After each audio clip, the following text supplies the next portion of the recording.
welcome to the 2021 Capital Improvement Program Neighborhood Informational Presentation.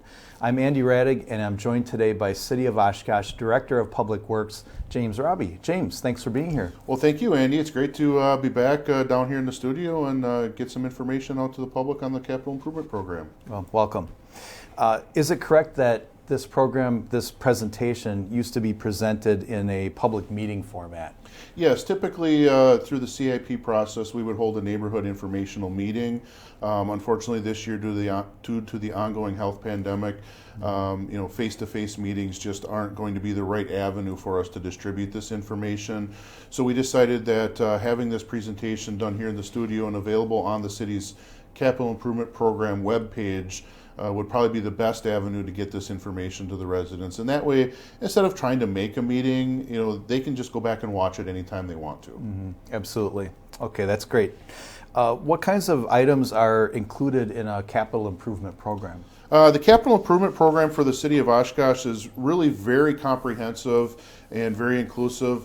It includes everything that we're doing from a capital standpoint, so any project that's not paid for out of the operating budget. So some of the things we're going to talk about today are street and utility improvement program projects, some other streets that may not be comprehensive street reconstruction projects, standalone projects for the stormwater utility, wastewater utility, the water utility, sidewalk projects. There's some traffic improvements that our transportation department does a lot of, and then the Parks Department improvements, and then general property improvements throughout the city on all of our properties, as well as major equipment and vehicles, and then tax incremental district projects that come up over time. So one of the ways, that's a lot of information and a lot to try to gather. So one of the things that we've done is we've implemented an interactive dashboard map that really portrays everything that's in the capital improvement program, other than vehicles and equipment, because it's really hard to show that graphically. So when you look at the example up on the screen, this is a snapshot of the 2021 to 2025 interactive dashboard. So you can see it starts out with the center map, showing all of the projects, some graphs over on the left-hand side showing, cost by CIP section and project type.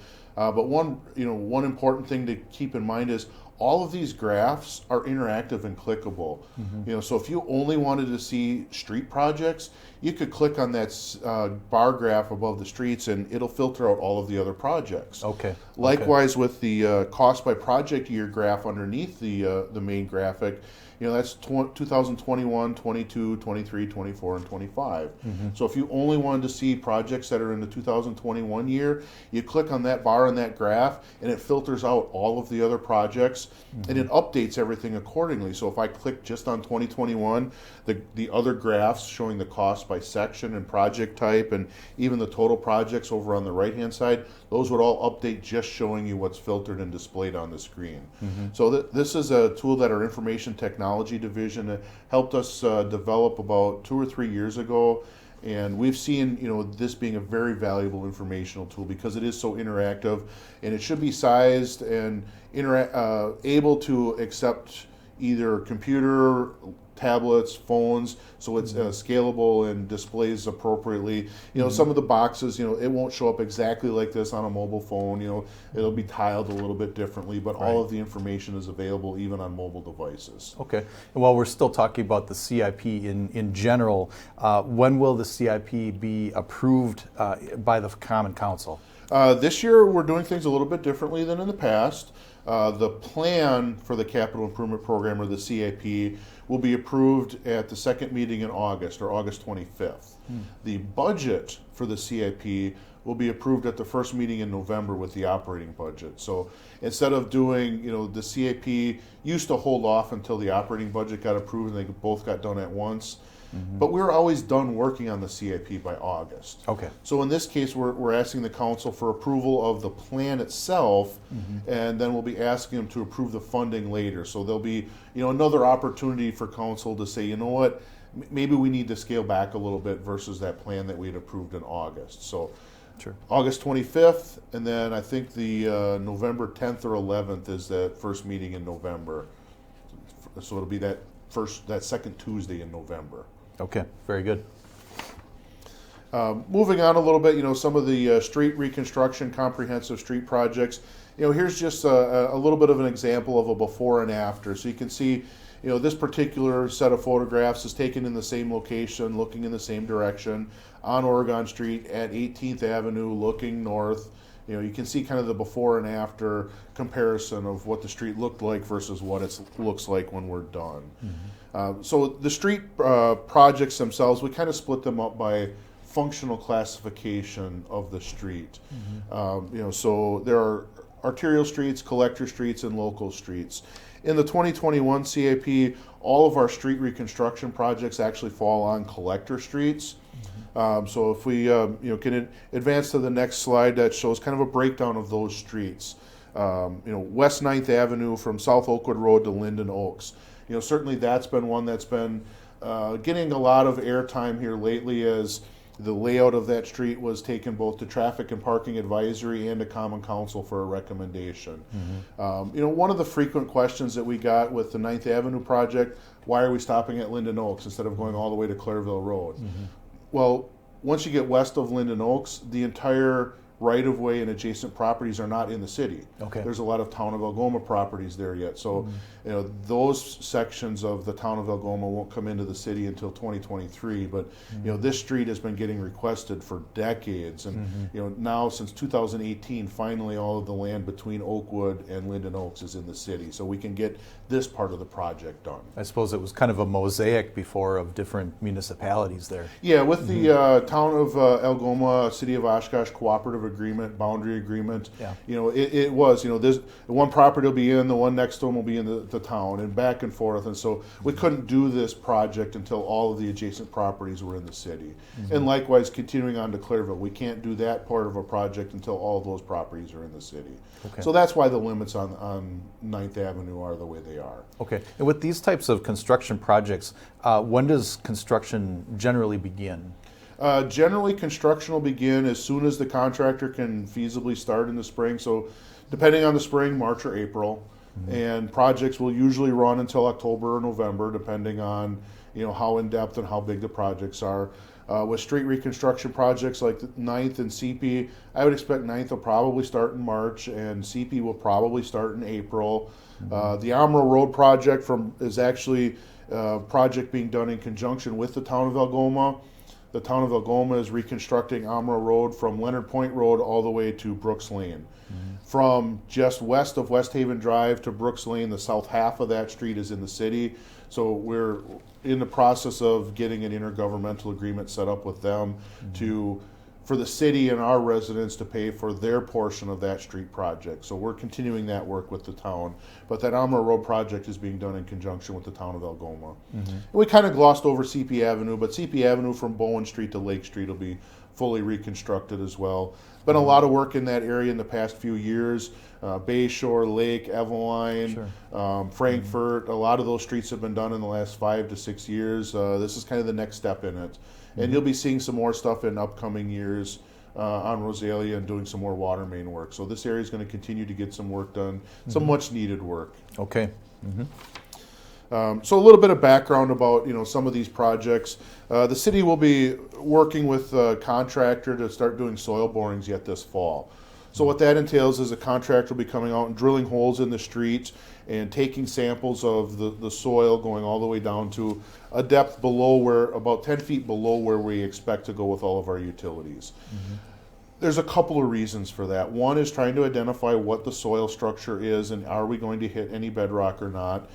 But the second part of that is we work with an environmental consultant to review all available records to see if there's a potential for contamination.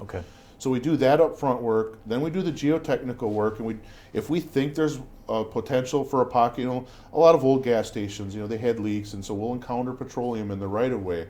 Well, we're going to do a soil boring in the area where we expect contamination so we can get samples of that material, analyze it, and have a profile all set up at a landfill so when we dig it, it can get hauled straight to a landfill. Otherwise, it's got to be stockpiled on site for 2 to 4 weeks while we get all the lab work done. So we try to do as much of that lab work up front as possible so we don't slow the construction project down. We'll also have another contractor doing televising of the storm and sanitary sewer. Property owners will be contacted to sign a construction access agreement that allows us to televise their laterals as well, their sanitary and storm if they have them, so we can verify condition and determine where we have to stop our construction project. I mentioned the construction access agreement. It allows us to do that lateral televising, but also the replacement of sidewalk squares, because the backside of the sidewalk is right on the right-of-way line, so we have a little bit of disturbance onto private property as a part of rebuilding the sidewalks. So we're working to get those agreements in place before construction starts. So those are going to start getting mailed out in probably a couple of months. Speaking of access, will residents be able to get into their driveways during a street construction project? That's actually something we hear a lot from the residents, is how will they be impacted. And during the utility portion of a street reconstruction project, it's intermittent. You know, when they're digging right in front of your driveway to replace the sanitary sewer, the water main, or the storm sewer, yes, you're going to be impacted. You're not going to be able to get in and out of your driveway for that short period of time. However, when it comes to the concrete paving, there'll be about a 6-week time frame where you won't be able to get into your driveway, and you're going to have to park on neighboring adjacent streets and walk. So, you know, one of the things that we'll get to a little bit later on is, you know, we want to be made aware of residents in the neighborhood that have disabilities that impact their ability to traverse longer distances, so we can try to get, you know, parking closer for them.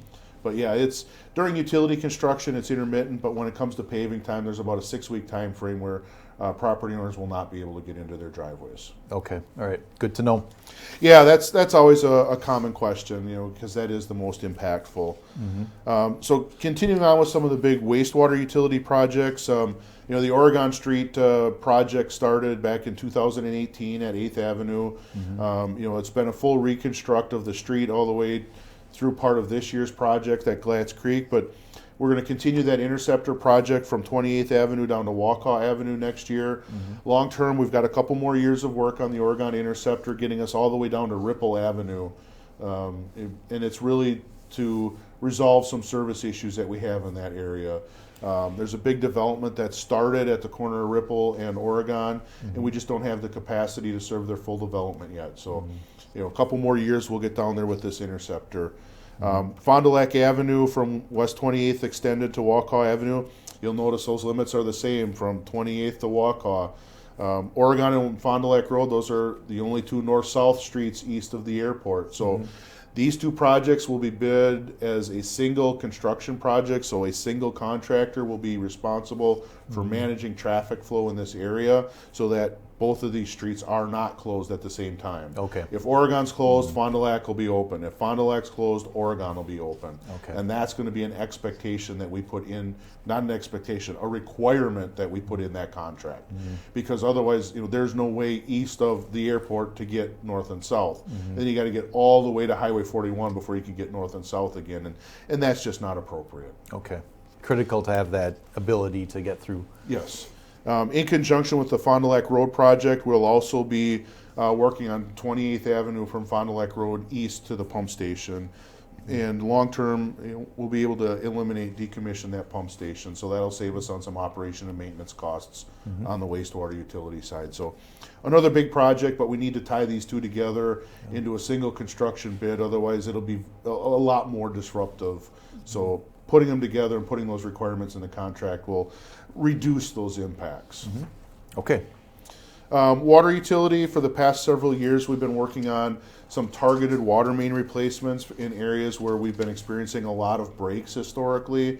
For those that live on the north side of the city, you know, Murdoch Road, Plymouth, Sheridan, Roosevelt, Linwood, those are all streets that have been worked on in the last 3 years. This year, Eagle, Meadow, and Washington Avenue. It's targeted in areas where it's not appropriate and it's not necessary to do a full reconstruction, but the water main needs to be replaced because of a break history. So we're continuing that again in 2021. Knapp Street, Erie Avenue, Florida Avenue, Rugby Street, Sanders Street. If you look at these on the map, on the interactive map, you're going to find they're all kind of clustered right next to each other. You know, it's in that area, you know, near the active quarry. You know, so there's a lot of high bedrock. We've had a lot of issues with water main breaks in this area. So again, this will all be clustered into a single construction project, so that we can dictate to the contractor how to manage traffic, so that we don't have all of the streets closed at one time. But these are all right in one tight geographical area. I would imagine it's more cost effective to do that sort of construction in a local area like that all at once. Yeah, rather than spreading out, because then, you know, the contractor can move in and mobilize in once, and they stay in the area. You know, if the projects get very spread out, then, you know, then they have to build in more mobilization costs into their bid to be able to, okay, we're done in this area, I got to pack everything up, I got to move across town and set up again. So you know, when we've got areas like this that are targeted, we do try to, you know, keep them in a project to minimize some of those overall costs. But yet we do have to write the contract so to minimize the disruption to the adjacent property owners, so that, you know, they're, you know, if all of these streets were to be closed at the same time, property owners would have to walk, you know, 8, 9, 10 blocks, and that's just not appropriate. Okay. Down at the water filtration plant, we've got the clear well replacement project. That certainly has been in the CIP for a few years. We have made some progress with the state agencies that review that project, and we need to make some design updates and get that resubmitted for approval. So we feel we're moving forward on that, and hopeful that next year we'll be able to start that construction project. Certainly there'll be some more neighborhood informational meetings. You know, the last ones were held several years ago, so we'll get the neighborhood back together again and show them before we get into the construction process. Okay, very good. And the Washburn Street or water tower near the intersection of Washburn and 9th Avenue, we'll be taking that out of service. It needs to be completely repainted. It's been quite some time since that's been painted, and you know, that holds water inside, so we have to take it down out of service and completely repaint the interior as well to be able to continue to maintain that. So both interior and exterior paint job on that tower, and then we'll be installing a mixing system to help us with long-term water quality out in that area. Very good. You know, along with all the water service projects, you know, we've got the ongoing lead water service replacement program. We are still working on some state dollars that we received a few years ago and helping residents be able to replace private side lead water services. That money will be coming to an end, but in September of this year, the state will be releasing application documents for another wave of funding. Again, that'll be principal forgiveness funding, so it's technically considered a loan, but they call it a principal forgiveness loan. So that means you don't pay it back, so it's really a grant. So again, the policy we have in place is a $1,500 reimbursement to property owners, 50% of the cost up to a maximum of $1,500. So if it only costs you $2,000 to get your lateral replaced, we're reimbursing you $1,000. If it costs you $4,000, we're reimbursing you $1,500. And the program does still have some low to moderate income considerations as well. So there's a lot of information about that. Jesse Balcom is our contact person that's handling that project for us. So, you know, certainly Jesse can be contacted with more questions. The city's water utility webpage has more information about that. And one thing I do want to stress is these are only for residential properties. You know, so this isn't replacing, you know, an 8-inch service to a manufacturing facility, because that's not going to be lead anyhow. You know, this is replacing lead water services to residential properties. So the properties have to have residential dwelling units to qualify for this program. Okay, and if folks want more information about that lead water service replacement, they can go to that webpage that is on the screen, or call Jesse at 236-5258. Yes. Okay, very good. You know, we mentioned earlier with the draft CIP, you know, some of the access related things. You know, for residential garbage and recycling pickup, the city picks those up. So, you know, Sanitation Division knows where we have construction projects going on, so they go hit those areas right away. So property owners, you're going to want to have your garbage out by 7 o'clock in the morning. Otherwise, you know, they'll be through and gone before you get it out. Sanitation wants to get in, get the garbage picked up, and get out, so that they're not in the contractor's way while they're working for the rest of the day. So again, you know, it's, you know, collection for residential collection will occur on your normal day, but we really need you to get them out early so that the sanitation division can come through right away in the morning and pick them up. First thing in the morning. Yes. As we mentioned, vehicle access to residential driveways will periodically be restricted during utility installation and for about 6 weeks during pavement installation. It should be noted that driveway access to commercial, industrial, and non-residential properties, access will be maintained. Usually they have 2 driveways, so one will be out and one will be accessible, or if they only have one, the contractor will have to come up with ways to maintain access to those non-residential properties. But residential properties will be impacted, as we've mentioned a few times. And we talked about parking will be available on adjacent cross streets. We'll do an evaluation of current parking restrictions, and if necessary, we may do some temporary changes to parking restrictions.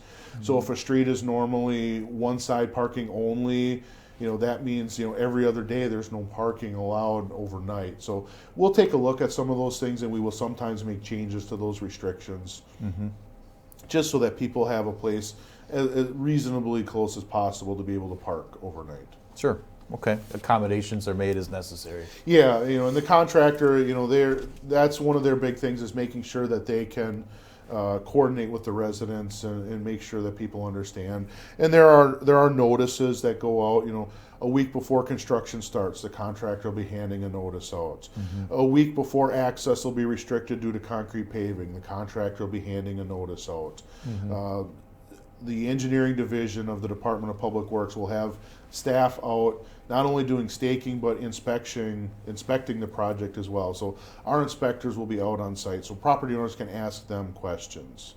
So there's a lot of ways to get those questions answered. We've also developed an email distribution list that residents can sign up for. It's on the Department of Public Works webpage. There's a page called Email Distribution Lists. You can go sign up to receive weekly updates once we get construction started on the status of your project. And you can sign up for more than one project. I personally am signed up to receive all of the updates so that I don't have to go ask staff what's going on with this project or that project. I could just pull up my weekly update and see where they're at.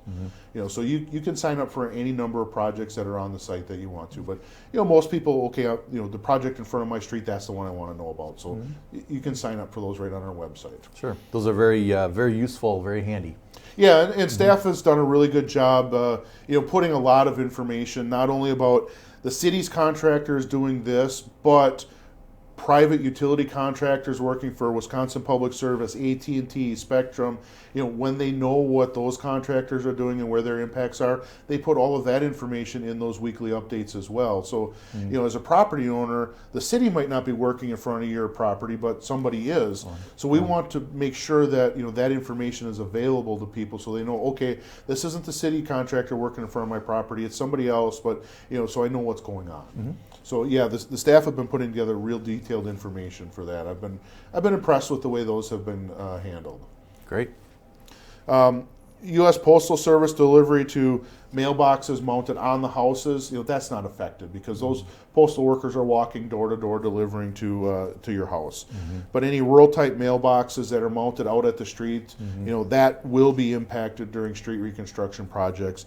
And the contractor does have to coordinate that with the Postal Service so they can figure out how mail will get delivered. Okay. We mentioned earlier special needs or residents with disabilities. Certainly if you have any or if you're aware of one of your neighbors that has some, please notify the engineering division so that we can coordinate. Those that we know about before we bid the project out, we will include special instructions in the bid documents for the contractor to make accommodations. So it's best if we can find out before the documents go out for bid. But even if we find out afterwards, we will work with the contractors to make accommodations as we can. Very good. Another big question we often get is, how much is this project going to cost me as a property owner? That's the big question. That usually is the biggest question we get, yes. The city has a policy for special assessments for projects. So street reconstruction costs and even utility projects if there are lateral costs. The policy for special assessments governs how we handle those assessments and how those charges are calculated to the property owners. The rates for 2021 construction have not been established yet. Once we finish the 2020 construction, then the design team will look at, okay, how much did each of these types of projects cost us, and figure out and establish the rates for 2021. So we can't give anybody a definitive answer as to what that's going to be until they get their special assessment notifications in the mail in January and February typically. Okay. But one of the things that you can do is we've got some of the typical rates for concrete street reconstruction listed on the screen right now. So for a residential street, so let's take 9th Avenue for example, primarily single-family residential properties adjacent to that street. So even though the street is going to be reconstructed at 48 feet, our special assessment policy says those single-family residential properties are capped at a 32-foot residential street rate. So even though it's going in at 42 or 48 feet, the max is the 32 foot for those residential properties. So the 2020 rate is $115.70 per foot of frontage. Okay. Because there's new sidewalk going in where there was none before, that is also charged. That right now is about $35 a linear foot, but that'll be established based on what the bid prices are. Residential 36 foot wide streets. So if we have any institutional properties or multifamily residential properties, those are capped at a 36 foot wide street. So again, taking 9th Avenue as an example, the church at the west end of that project is an institutional zoned property. So that is capped at a 36 foot wide. And then, non-residential, commercial, industrial, those are capped at the 48 foot of width. But, on that 9th Avenue project, there are none of those. Same thing if you look at CIP, you've got a lot of single-family residential. The Emerald Road project, that's mostly commercial. Okay. So I believe, I don't remember the exact width. I think that's going in as a 36 foot wide street though. But again, that would be the non-residential rates that are shown on the screen. Okay. And again, Emerald Road does not have sidewalks now, but we'll be getting sidewalks, so then there'll be that additional cost for sidewalks to go in as well. Sure. Okay. But those rates will not be established until January, and that information will be sent out along with all the initial special assessment mailings that typically go out in January and February. Okay. All right. And that would have a summary of all of this for the residents. A summary of all of it, including, beyond the street reconstruction costs, there's costs for other things. For example, if you've got a residential sanitary lateral, if you're getting a brand new one, it's 100% cost, which generally is right now about $4,400. But if it's just being relayed, we cost share that half and half. Getting a new residential storm lateral, that's a flat charge of $750. So all of these things that are on the screen, sidewalk new versus sidewalk rehabilitation, all of these things have their own column in a spreadsheet that gets mailed to the property owners in advance of those special assessment hearings that would take place in usually March and April is when those would take place. Okay. But those notices start going out in January and February, and they have per property all of the calculations for every item and then a grand total per property. Okay. So Great. it's a very detailed spreadsheet that goes out to the property owners. Okay. Then they will know exactly what their costs are. They'll know exactly what their estimated costs are Estimated. before it goes to the hearing. We won't know what the final costs are until the project is complete and certified. So that's actually a very good point to bring up, Andy, is on a street reconstruction project, let's take this year for example. Oregon Street is getting rebuilt this year. That project won't be done and invoiced until next year. Okay. So they got their initial notices back in January and February. They're not going to see an invoice until probably June or July of 2021. So from the time you get your initial estimate to the time you get an invoice, 15 to 18 months. Okay. Because we have to complete the project, certify its substantial completion, and then calculate all the final quantities. And the deadline to get stuff submitted to the clerk's office to be able to get those bills sent out is like September or October. Okay. We're still building in September and October, so it has to wait until the next year. Okay. Okay. That makes sense. So that's a very important thing to bring up, because so often it's okay, my street got done this year, I'm going to get a bill. Well, when am I getting the bill? When am I getting the bill? Well, not till probably June or July of the following year. You know, so that becomes important too. If somebody decides, you know what, I've outgrown this house, or I need to downsize, and they put their house up for sale, you know, the public hearings already taken place, so those assessments have been levied. So you know there are certain things with the sale of a property, special assessments have to be settled up. So you know there is a delay in that process. So there's a lot of back and forth, especially with properties that are being sold between our office in engineering and the clerk's office, and you know the realtors, you know, trying to settle all that information up. Okay, good info. Some of the places where the CIP is talked about. Obviously, you know, we mentioned that, you know, this would normally be a public meeting, but given the current health pandemic, we're doing a presentation. I think going forward, once we get back to a more normal lifestyle and we start doing public meetings again, I think we're going to continue to do this recorded presentation because people can go back and look at it on the internet anytime they want to. Maybe they weren't able to make the meeting. Oh, I can go pull it up and watch it online, and you know, all of the frequently asked questions that we receive, you know, we're going to be posting all of that to the city's webpage.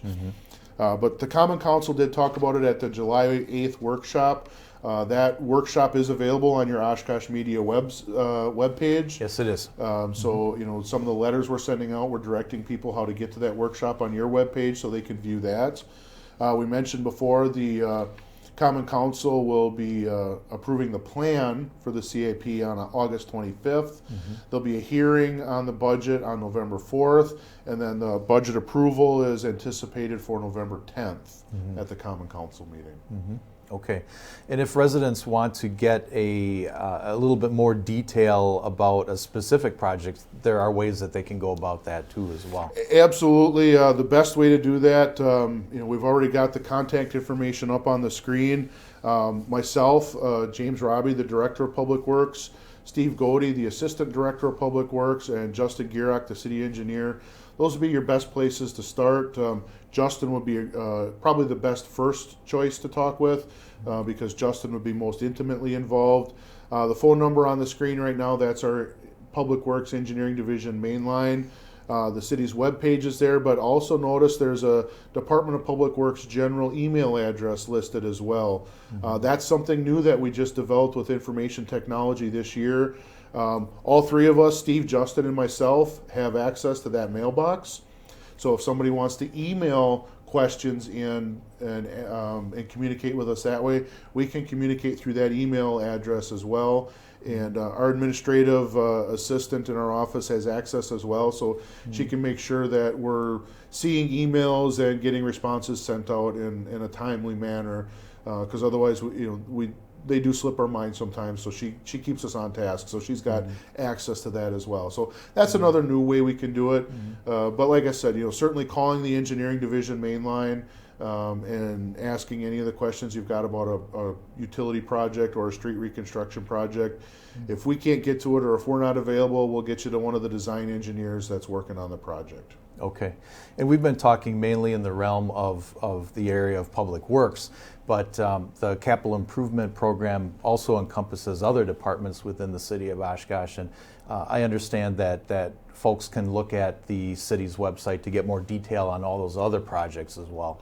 Yeah, like we mentioned, the interactive dashboard that we put up earlier in the presentation. Right. Even some of the parks projects or many of those other projects are on that interactive dashboard. So you can zoom in, you can click on them, and you can get information about the budget and what the project is and things like that. Yes, this presentation has focused mostly on the public works side of it, primarily because the projects that we do are the most disruptive to property owners because we're tearing up streets. Sure.